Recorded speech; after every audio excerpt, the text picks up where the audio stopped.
Everyone நம்ம இன்றைக்கி பார்க்க போகிறது லாய்டில் இன்வெர்டர் ஏசி தான். என்ன ப்ராப்ளம் வந்துருக்கு பார்த்தீங்கன்னா, நமக்கு கம்யூனிகேஷன் எரர் வந்துருக்கு. ஓகேங்களா? இப்போ கம்யூனிகேஷன் எரர் தான் நம்ம கிளியர் பண்ணி கம்ப்ரஸர் வச்சு ரன் பண்ணி கஸ்டமர் கொடுக்க போகிறோம். இது கஸ்டமர் பார்த்தீங்கன்னா லோக்கல் குடியாத்தம் தான். இண்டோர் மோட்டர் ஓடின்னு தான் இருக்குது. பட் கம்யூனிகேஷன் நடக்கல. அதனால் எல்இடி பார்த்தீங்கன்னா எல்இடி 1, எல்இடி 2, எல்இடி 3ன்னு 3 இருக்குது பார்த்தீங்களா. எல்இடி 1 பிளிங்க் ஆகிட்டு 2 எல்இடி ஸ்டாண்டர்ட் இருந்துச்சுன்னா இது கம்யூனிகேஷன் எரர், அதாவது E5. டிஸ்பிளேல பார்த்தீங்கன்னா கம்யூனிகேஷன் எரர் பண்ணி E5 எரர் நம்ம காமிக்குது. ஃபஸ்ட்டு இண்டோரில் கம்யூனிகேஷன் நடக்கலையா, அவுட்டோரில் கம்யூனிகேஷன் நடக்கலையா கண்டுபிடிக்கணும். அதுக்கப்புறமா தான் எது நம்மளுக்கு ப்ராப்ளம் சொல்லிட்டு ரிப்ளேஸ் பண்ணால் மட்டும்தான் போர்டு ஆன் ஆகும். அது ஒரு எதுவுமே ஆன் ஆகாது. ஃபஸ்ட் வரைக்கும் பாருங்கள் ப்ராப்ளம் ரெடி ஆகுதா இல்லையான்ட்டு. ஸோ ஃபைனலாக பார்த்தீங்கன்னா நம்மளுக்கு போர்டு ரெடி ஆகிடுச்சு. ஏன்னா அவுட்டோரில் தான் கம்யூனிகேஷன் ப்ராப்ளம் இருந்தது. இப்போ பார்த்தீங்கன்னா கம்யூனிகேஷன் ப்ராப்ளம் சால்வ் பண்ண அப்புறமா இந்த first LED, second LED blink ஆகுது, தேர்டு பார்த்தீங்கன்னா ஸ்டாண்டர்டாக இருக்குது. ஸோ கம்யூனிகேஷன் நம்மளுக்கு ப்ராப்பராக வருது. ஓகே, கம்யூனிகேஷனும் நம்மளுக்கு ப்ராப்பராக வருது.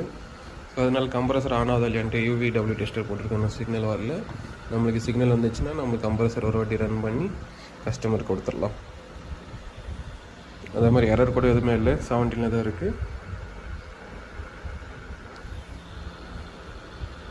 கம்ப்ரஸருக்கு தேவையான UVW சிக்னலுமே கரெக்டாக வருது. ஒரு வாட்டி கம்ப்ரஸர் வச்சு செக் பண்ணி கொடுத்துடலாம். ஸோ ஃபைனலாக நம்ம டோட்டலாக மொத்த யூனிட் கனெக்ட் பண்ணியாச்சு. பார்த்தீங்கன்னா இன்டோர் போர்டு, அவுட்டோரு மோட்ரு, அதே மாதிரி indoor fan motor, indoor PCB, outdoor PCB, ரியாக்டரு, compressor, sensor எல்லாமே கனெக்ட் பண்ணியிருக்கோம். அதாவது அவுட்டோர் பிசிபி வந்து ஸ்டாண்ட் பை மோடு. ஆன் டைமில் பார்த்தீங்கன்னா எந்த எல்இடியுமே எரியாது. எப்போ நீங்கள் ஃபால்ட் வருதோ அப்போ பிளிங்கிங் ஆகும். அதே இன்கேஸ் எந்த ஃபால்ட் இல்லாமல் ரன் ஆகும்போது ஃபுல் எல்இடியுமே பிளிங்க் ஆகிற மாதிரி கொடுத்துருப்பாங்க டிசைன். இது இன்னும் நம்மளுக்கு இன்னும் அவுட்டோர் கம்ப்ரஸர் ஆன் ஆகலை. ஸ்டார்ட் ஆகணும் அப்புறமா உங்களுக்கு அந்த எல்இடி பிளிங்கிங் காமிக்கிறேன். இப்போ பார்த்தீங்கன்னா டெம்பரேச்சர் 17 வச்சுன்னு இருக்குது. ஸோ நம்மளுக்கு பார்த்தீங்கன்னா கம்ப்ரஸர் ரன் ஆகின்னு இருக்குது, அவுட்டோர் ஃபேன் மோட்டர் ரன் இருக்குது. அப்போ பார்த்தீங்கன்னா எல்இடி வந்து பிளிங்க் ஆகின்னு இருக்குது. இதுதான் ஆப்ரேஷன். அதனோட கம்ப்ரஸர் ரன் ஆகும்போது மொத்த எல்இடியுமே பிளிங்க் ஆகும். மொத்த எல்இடியுமே பிளிங்க் ஆகலன்னா ஸ்டாண்ட் பை மோடில் இருக்குது. இப்போ கம்ப்ரஸர் நல்லாவே ப்ரெஷர் கொடுக்குது.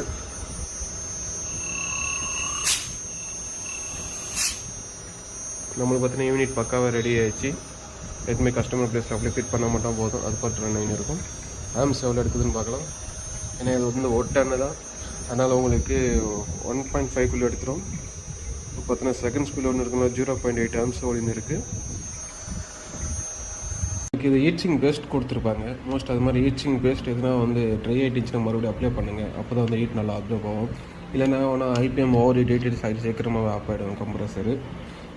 ஓகேங்களா? அப்போ நம்ம இது மாதிரி வந்துச்சுன்னா full A to Z service பண்ணி தான் கஸ்டமர் கொடுப்போம். நெக்ஸ்ட் வந்து IGBT gate drive circuit check பண்ணி கொடுத்துடலாம்.